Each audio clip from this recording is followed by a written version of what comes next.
All right, everyone. Welcome to our weekly live edition of DBT Skills. If you happen to have been around last week or watched the recording, you will know that my speaker wasn't working for a good 45 minutes. So we will repeat the improve skill that I spoke about last week for no good reason. Remember that improve is part of distress tolerance. It's part of it's 7 of the 14 distraction technique skills. Accepts is the other one. There's no important difference between the two of them. They're just 7 different ways to distract yourself. Also, let's remember that we use distress tolerance skills when we're at the top of the mountain. So when your emotions are going higher and higher, when you're losing the ability to think, to self-regulate, to be effective in your environment, that's when you pull out the distress tolerance skills. Just to review, there's the stop skill. Stop, take a step back, observe, proceed mindfully. There is the tip skill, which is temperature, intense exercise, paced breathing, and progressive muscle relaxation. And now in addition to that, we have all of the polyvagal stuff. And so activating the vagus nerve. I did see a good new to me skill on that polyvagal stuff is to hum. So apparently I need to write that in my book. Humming activates that vagus nerve as well. So you're going to use all these grounding skills, temperature, breathing, holding on to your loose ligaments, having sour candy in your mouth, salivating, eating, dunking your head in ice water if you have to activate that dive response, and then also humming. So, and especially a low tone hum, kind of like a Buddhist monk kind of real low. So you've got all that stuff in your comfort kit. I hope you're making comfort kits. And now I'm confused if this is recording on YouTube or not. My stuff is frozen, so I'm going to double check. Okay, looks like it is. And remember, please chat live if you have questions.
All right, Jill. My internet is kicking me on and off, so it might be another day. Oh, bless it. Okay, technology. Okay, I think it's going. We're gonna roll with the punches, right? The I in improve stands for imagery. So let's do an imagery mindfulness meditation. Remember that mindfulness is present moment awareness. It is non-judgmental, when mindful, effective.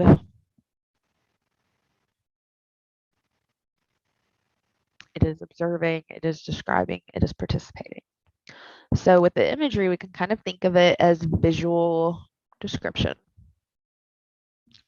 observation, but we're not observing what is out there on the outside of us. We're kind of intentionally bringing up stuff to observe in our mind's eye. So sit back, get comfy and cozy. Um, Notice how your body feels in this moment. Notice your breath. Allow yourself to be heavy and grounded, connected to the earth by the points of your body that are below you, that are touching the chair, that is touching the floor, that is touching the earth. Notice how gravity is keeping us all stable and settled in our bodies on this spinning sphere in the universe.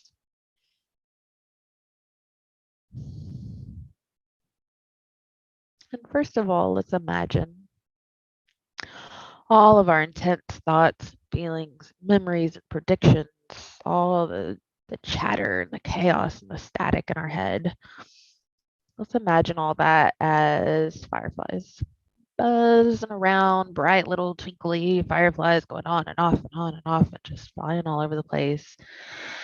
Let's imagine a jar with a screened lid. And just imagine all of that distraction, all the judgments, all the future and past oriented thinking, all those little fireflies into the jar, put the lid on it, set it on a shelf. We're not fighting the thoughts. We're not trying to get rid of the thoughts. We're just noticing the thoughts and making a little space for them. Setting them to the side, coming back to our observing self, that seated place in our consciousness that notices all the hubbub. Place those thoughts on a shelf. Little twinkly, blinking fireflies.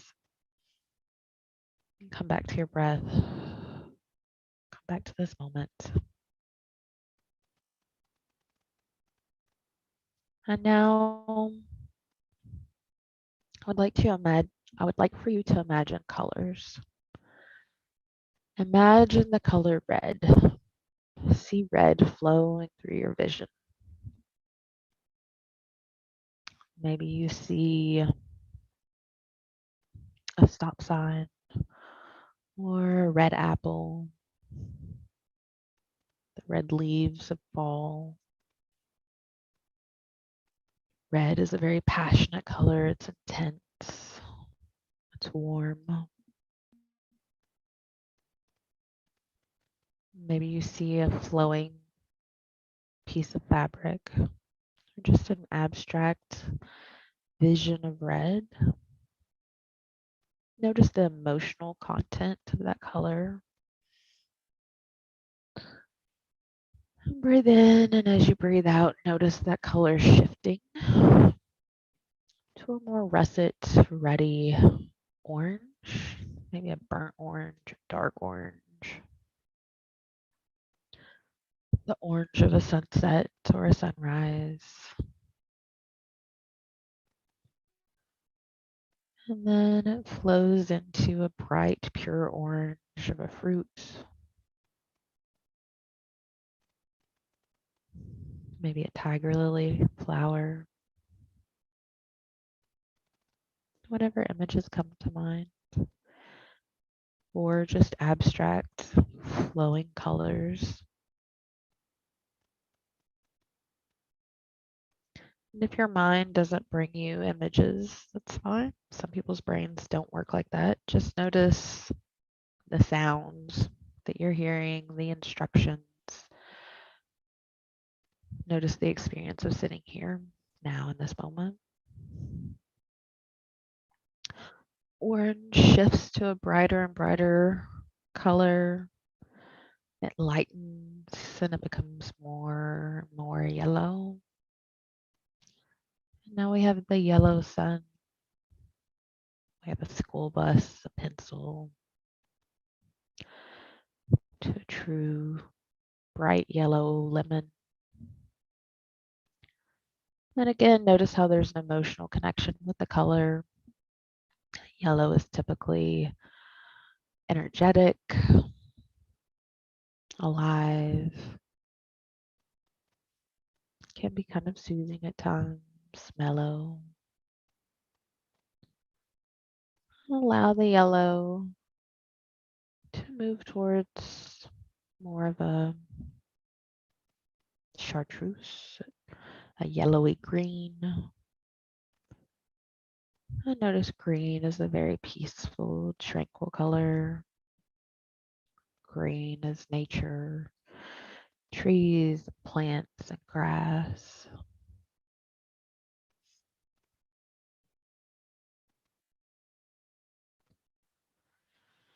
And as that high energy kind of slowly shifts down, a deeper, darker hunter green, more blue, maybe emeralds, maybe now we're into aquamarine, maybe the color of a lagoon. And now we're shifting all the way into blue. Blue is the sky, blue is water. Green and blue are both very natural, life affirming kind of colors. Blue is again very peaceful, but it can also shift into somber, tranquil. And now from that bright sky blue, the sapphire, imagine moving further into blue, the deep dark blues. Again, now we're at a heavier kind of wavelength, vibration, frequency of light.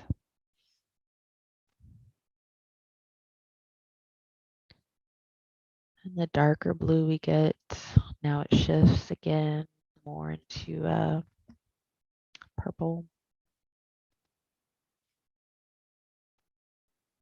And maybe we have the variations of tone and shade. So we have lilac and lavender, but we also have that deep velvet, majestic color of purple, a heavy royal kind of tone. Purple is the color of an iris flower, amethyst. And now with that purple, we bring in more of a maroon and a little bit more warmth. And now we're back into red. So with that whole range of the color wheel, just allow whatever colors flow in and out of your interior vision. Notice the feeling tones associated with each. And if your brain is capable of seeing images behind your closed eye, just notice that experience. And finally, I want you to call to mind very specific real life images of a beach with the sand and the waves and the foam, the sky, the sun, and the clouds. Remember what it's like to see the beach. Let that go and remember what it's like to see snow. Maybe looking up and seeing the snow falling down from the sky. Imagine snow-covered mountains, snow on the cedar trees with maybe a cabin, cheery, warm, orange windows, a fireplace with smoke coming out of it. Peaceful, serene, cool, cozy. Finally, allow your mind to give you whatever image makes sense right now. Something comforting, something calm,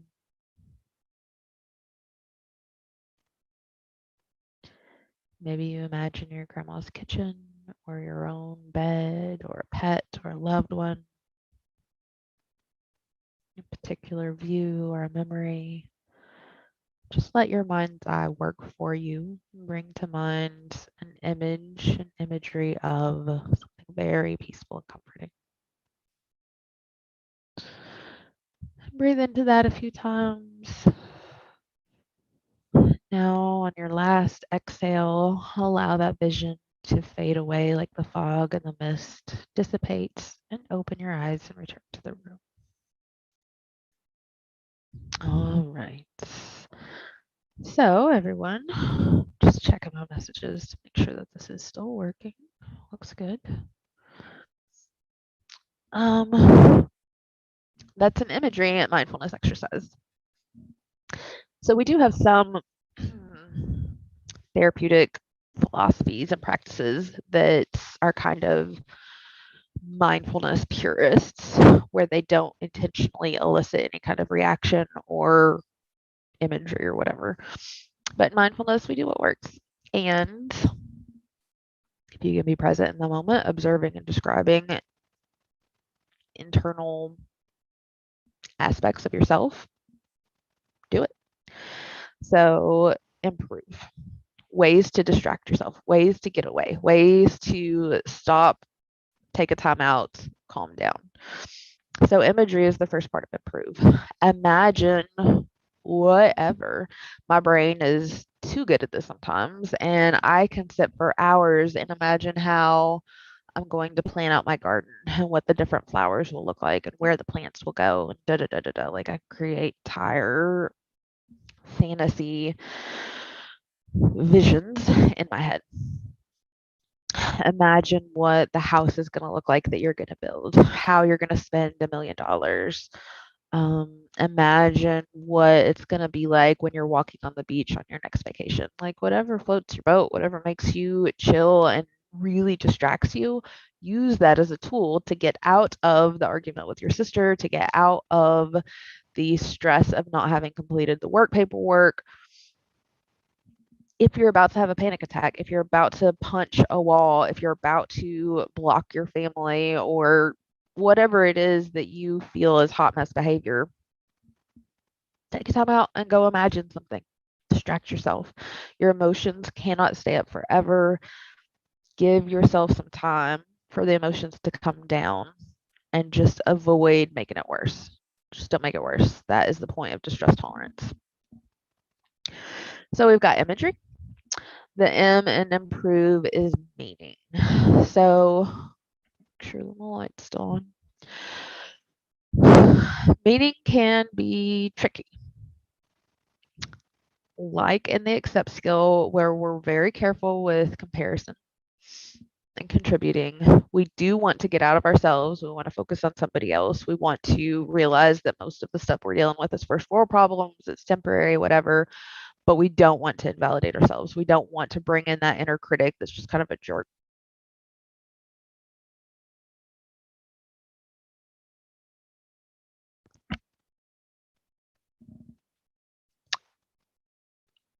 I think it's still working. If anybody is in here live, if it goes out and I keep rambling, please chat to me and tell me. Okay. So meaning, that is finding some kind of bigger picture, finding the diamond in the rough, finding the silver lining. And again, we don't want to invalidate our experience. We don't want to say, oh, it all happens for a reason, or it's God's plan, or this was destined to happen, or, you can say those things, and those things can be comforting and can pull you out of a funk. But if you're using them for evil instead of good, don't do it. Like, do not invalidate yourself with meaning. But there can be times when finding meaning is the only thing that will get you through a really dark situation. So take note of all this. If it works in your particular head, if it works in these particular moments, then by all means use it. Do not use it as another torture device to invalidate yourself and be mean to yourself and be critical of yourself. But meaning is little sayings, mantras, quotes. What doesn't kill me makes me stronger. This too shall pass. Steel is forged in fire. The phoenix rises from the ashes. You can always fall back on, this is an awesome opportunity for me to practice my skills. Getting so much skills usage here, really giving me a chance to practice patience. Mom, while you're nagging me about the way that I do my dishes. Okay, cool. Thanks, universe, for giving me this awesome gift of patience. That is finding meaning in it, finding a reason for suffering and misery and pain. It does make you grow. It does make you stronger. It does remind you of the good times. It reminds you of, it got -13 here last year. It does not get that cold here. It was really cold. Our water froze. We couldn't get it back on forever because the ground was frozen. We were out of water for like 2 weeks. It was a lot. It was very unpleasant.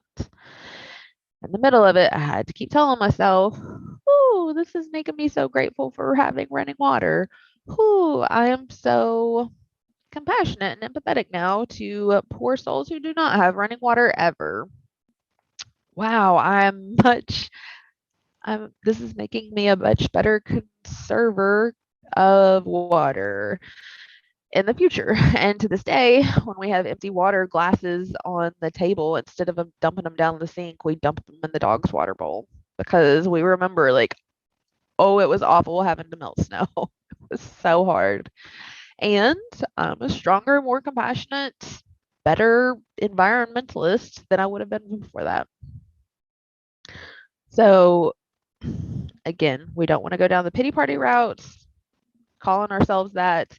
We don't want to be mean. We don't want to sugarcoat it. We don't want to Pollyanna it. We don't want to rose-colored glasses it. But we do want to have some balance and remember first world problems. Remember, this is making me stronger. This is making me, as therapists, whatever kind of crap you go through, now you'll be able to help somebody else that's going to go through that kind of crap, Like, if you have a kid in the hospital, like we had a kid in the hospital, now I'm a better capable therapist for other moms who have kids in the hospital. Wouldn't have wished that on myself. Certainly not happy that any of that happened. And there are fringe benefits to all difficult, awful things. So, imagery, check out, fantasize, it's okay. Meaning, remind yourself that this is going to make you a bigger, stronger, healthier person, and that you have survived every day up until this day. You have survived every crappy, difficult, painful day that you have wanted to just poof out of existence. Today is not going to be the day that breaks you. You got through your adolescence, you got through this, you got through your divorce, you got through all these horrible things that nearly just put you on your knees. Today is not going to be the day. That is meaning, that is purpose, that is holding on to your values and your sense of self and your will to live. That is meaning. If all of that is going over like a ton of bricks, forget it. Let it go. Don't worry about it. Move on to the next one, which is prayer.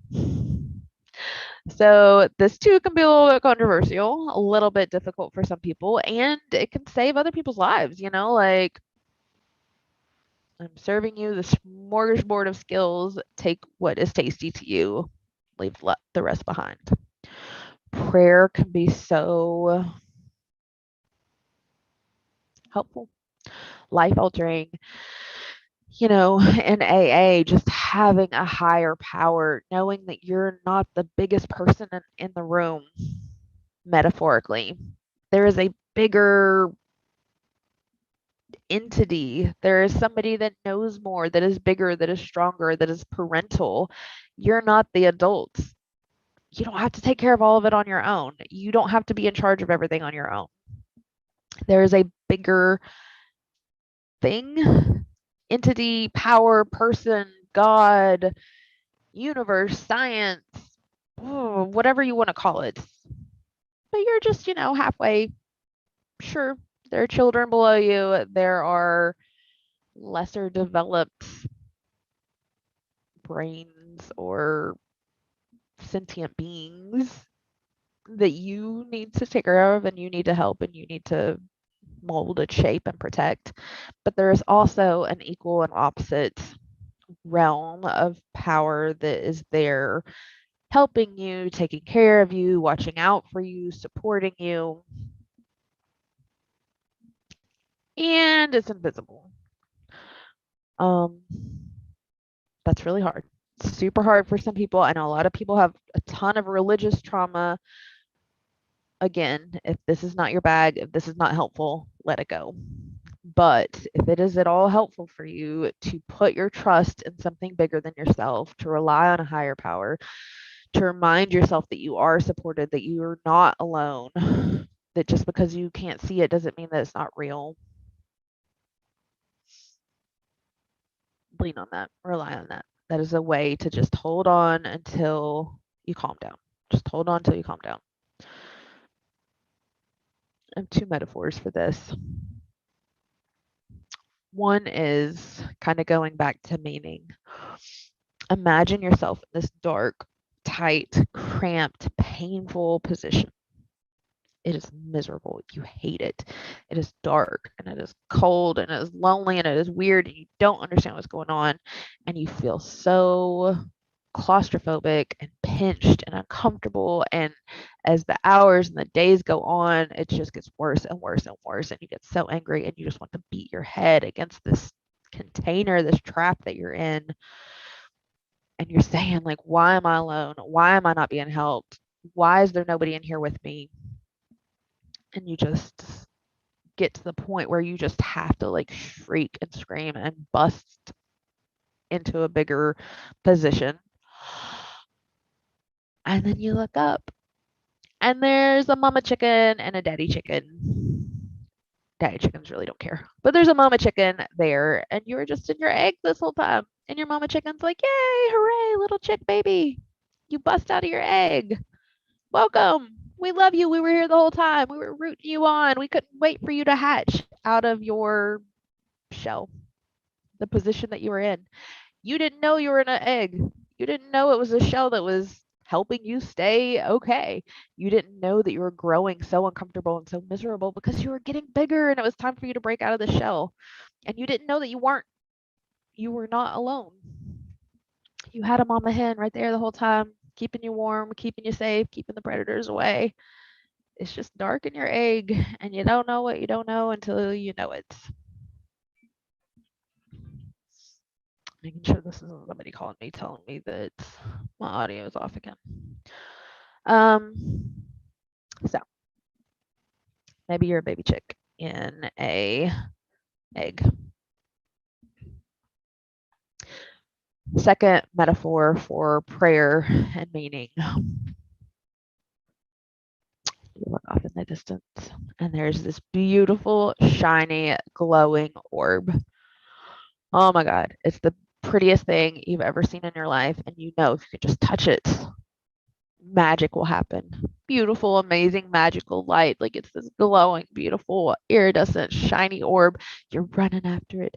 You're about to touch it. You just know you're going to be the happiest person in the world if you can just touch this floating piece of magic. And bam, we get pulled back, fall on your butt. It's gone. It disappears. You're pissed. You're sad. You're destroyed. You were not allowed to catch this thing that you know will make you so happy. Flip perspectives. You're a parent. You're tired. You go to the park. You're just trying to entertain your 2-year-old. You're blowing bubbles. He goes off chasing them. Oh my God, there is a street The bubbles have gone into the street. Your kid's about to run out of the street. There's a car. You grab him, you pull him back. He's about to be hit by the car. He doesn't need that bubble. Maybe the missed job opportunity, maybe the missed relationship, maybe not getting this thing that you wanted that you thought was going to be the right thing in your life.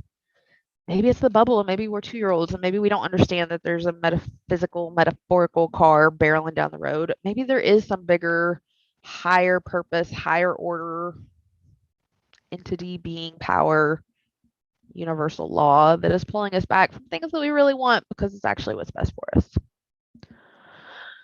I don't know. Our belief systems are all incredibly varied and personal. Don't take my word for it.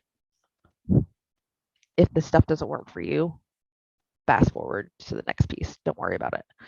But if it does bring you comfort, if it does remind you that there is order, there is power, you're not alone, there is meaning, there's purpose, then use it. Okay. Imagery, meaning, prayer. R is for relaxation. It's a pleasant one. Also a reminder why we can't use these skills all the time, because we will avoid our life. Relaxation is just the obvious stuff. Take a hot bath, take a nap, get a massage, get your hair did, get your lashes done, get your nails done. For guys, obviously you can do all those same things too. I don't know what my husband would say is relaxing. I don't know. Super stereotypical stuff. Smoke a cigar. Lay in a hammock. Go camping. Take a hike. Whatever gender, whatever your things that make you particularly happy in your particular body and your particular orientation and your desires and what fits you, do the thing that is relaxing to you. Sorry, I'm not trying to get super gender oriented. Gender, sexuality. Do what makes you happy. Relaxation. One thing in the moment is the next part. So this is also one mindfully. This comes up over and over again. Just do one thing. Our brains are all those fireflies bouncing around, zinging off the walls, thousands of, oh, I got to get the laundry, and I got to do this, and I got to pay the bill, and I got to figure out what I'm going to say to my boss next week because I didn't come in today, and blah, blah, blah, blah. And why did my mom say that to me 3 months ago? And I got this headache, and I got this weird thing on my foot. No. Shh. Just do one thing. Just do one thing. This is incredibly helpful for me when I feel so overwhelmed and I don't even know where to start. I wonder if I have my to-do list here. My to-do list, y'all, they're bananas. I don't think I have an example here. Oh, here it is. That's a to-do list, right? And I have like 3 of those things crossed off, and this was from August 2nd. So when I feel like, oh, Lord, I can't do all of it. It's too much. I'm drowning in the stuff. The question is, are you doing one thing? If the answer is yes, you're golden. Just do one thing. Just pick up the paper. Just find the pen. Just write the note. Just cross off the thing. Just do the dishes. Just make the phone call. Just do one thing. That's all you really can do anyways. We can't multitask. When we multitask, we're actually bouncing from thing to thing to thing. And when you're really distressed, you're about to freak out, you're about to have a panic attack, you're about to whatever, just sit down. That's your one thing. Just put your head between your knees in that dive reflex kind of position. That's one thing. Just breathe. That's really all you ever have to do. Just breathe. I'm breathing. That's my one thing. That's what I'm going to focus on. I'm just breathing. I'm just walking. I'm just doing the dishes. I'm just thinking. I'm just worrying. I'm just whatever it is that you decide is your one thing, just do one thing. All you ever have to do is one thing. Now, granted, your one thing might need to be to prioritize. So, if the house is on fire, the one thing probably should be to walk out of the house. But just do one thing. It's very comforting. And it lets you off the hook. Like I can't do all my to-do list, but I can do one thing on it. And what happens so often is that we can't do all the things, so we do no thing. We do no thing.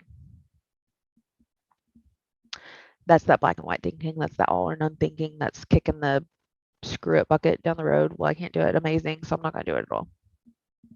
Yeah, just do one thing. Just open the Word document. Just type in the header to your essay. Just go in and put the page numbers. Just type the first word. Just one thing. All right. V is for vacation.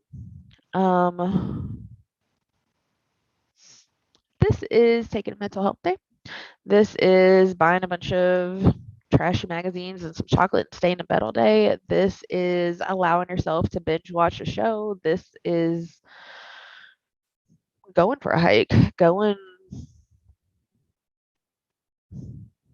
don't know, my family will watch this. I'm sure my family will never watch this. So if they do, they won't be very surprised. I get really overwhelmed at our big family gatherings for Thanksgiving or Christmas or whatever. And so I will always volunteer to bring the ice and then forget to bring the ice so that I have a reason to leave and go get the ice mid chaos of family gatherings. Take a little vacation. It's okay. They never even notice I'm gone. There's so many people. So do this on purpose as a skill, not something to feel guilty as, not something to beat yourself up over, not something to be like, oh, I'm so lazy. Oh my God, I can't get out of bed. Oh my God, I'm just wasting my day. This is a skill. This is what you're doing on purpose to calm yourself down because you're about to just lose your crap. Take a little vacation.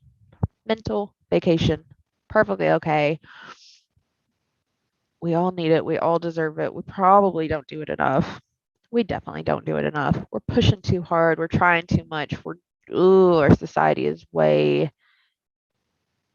overcharged and doing and doing and doing and not and being, right? There's a balance between doing and being. This is saying, take a vacation, go be for a minute, go take a nap, lay in the hammock, put off the to-do list, put off the chores, take a vacation. All that to say, you can't do distress tolerance skills all the time because it won't solve any of your problems and it will just erase you out of your life. You can't take a vacation every day. Then it's not a vacation, then it's just avoiding life. But as your emotions are too intense, you can't regulate them. It's okay to take a little vacation.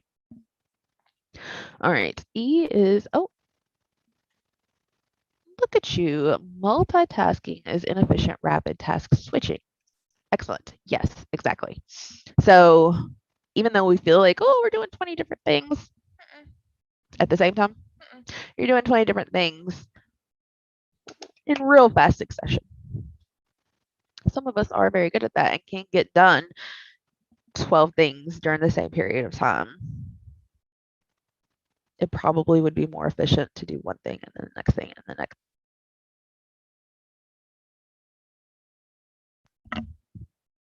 Son of a gun. Okay. I assume that my battery's done on the headset and that's why it's doing these things. I'm just going to keep turning it back on until it stops working completely. All right, we got 10 minutes left. E is for encouragement. This is a beautiful thing that we're all horrible at. I know with 99.12% certainty that we all have a very strong inner critic. I've never met anybody that is coming into therapy, myself included, that has not had at least brief periods of time where that inner critic was really strong and really loud in our heads. Some people can come to terms with it, moderate it, modulate it, chill it out, make friends with it, turn it into something that is not just a beast. But Lord, the things that people say to themselves. So ugly, so unhelpful. I don't know why we think that it's effective. Like, we just never take the time to be like, why do I think that that's a good idea to berate myself and talk crap to myself and yell at myself and say mean things to myself and just curse myself out as a form of motivation? Because if you really look into it in an internal family systems kind of way, in a parts work kind of way, in a voice dialogue kind of way, that inner critic, bless them, but they're just trying to get you to stay safe and do what you need to do. There are better ways. It's like they think that being a drill sergeant is the only way to motivate people. It doesn't work. It just makes you feel like crap and feel broken down and beaten and less motivated to do the stuff. You would think that we would just wake up and be like, this is not a very efficient way to get stuff done. But here I am. I'm telling you, it's not a very efficient way to motivate yourself. If you're worried about eating too much, instead of having that voice calling you I'm not even gonna say the words because they're ugly, ugly words, calling you a fill in the blank. How about we just say, look at you eating. That's amazing. Way to go, putting some kind of food substance in your body. Our bodies need food to live. And let's trade out a little bit of this for a little bit of that. Oh my God, that's great. You're making so much progress. You're really caring about this thing. You're caring about your body. You're doing such good work. Way to go. You can do this. I'm so proud of myself. Ooh. You'll get a lot further. E is for encouragement. So it's cheerleading. It is the opposite of that inner critic. It is the opposite of yourself up. Try being proud of yourself for 5 minutes. Now, I know that this is, again, some of these things are very difficult, controversial, and can feel impossible. If you have never heard anybody encouraging you, if you've never heard anybody telling you, I'm so proud of you, this is amazing. If you've heard your whole life, you better do this and you better do that. And I can't believe, if you've heard the criticism, if you've heard the meanness, if you've heard the verbal abuse, naturally it's going to be part of your inner dialogue. And sometimes you have to dig deep to find the voice of encouragement. But that's where your therapist comes in. Hear my voice. Girl, you look good. You got this. You're strong. You're brave. You're listening to this. You're trying. You're busting your butt. I'm so proud of you. You can do this. You're strong. You're working so hard. You got this. You can do this. I can do this. We can do this. Bring in your therapist voice to your head. Bring in the Dalai Lama. Bring in Jesus. Bring in your preacher. Bring in your great aunts. I had a great aunt, she was precious. So sweet. Whomever you have ever heard being nice and kind and warm and supportive, bring that voice into your head and use cheerleading, use encouragement, have pride. I think we think that we're going to get spoiled or somehow we're going to be let off the hook and then we're just going to like fall, down a slippery slope into the oblivion. Just try it out. See if that happens. See if you are proud of yourself, kind to yourself, and encouraging yourself if you actually do worse. It doesn't work that way. The little parts in our brain are about 5-year-old. They don't make sense. They don't see logic. I promise you, encouragement will get you a lot further than the inner critic. And it's probably going to have to be a very conscious thing that you're doing to get into a different habit. Something that you haven't heard your whole life. You've been taught the sky is yellow your whole life. It's a really difficult thing to shift over and be like, oh, that color is actually blue. I've been wrong my whole life. That is not helpful. I'm going to switch over to something else. But doing this very concerted effort of encouragement, praise, cheerleading instead of that inner criticism.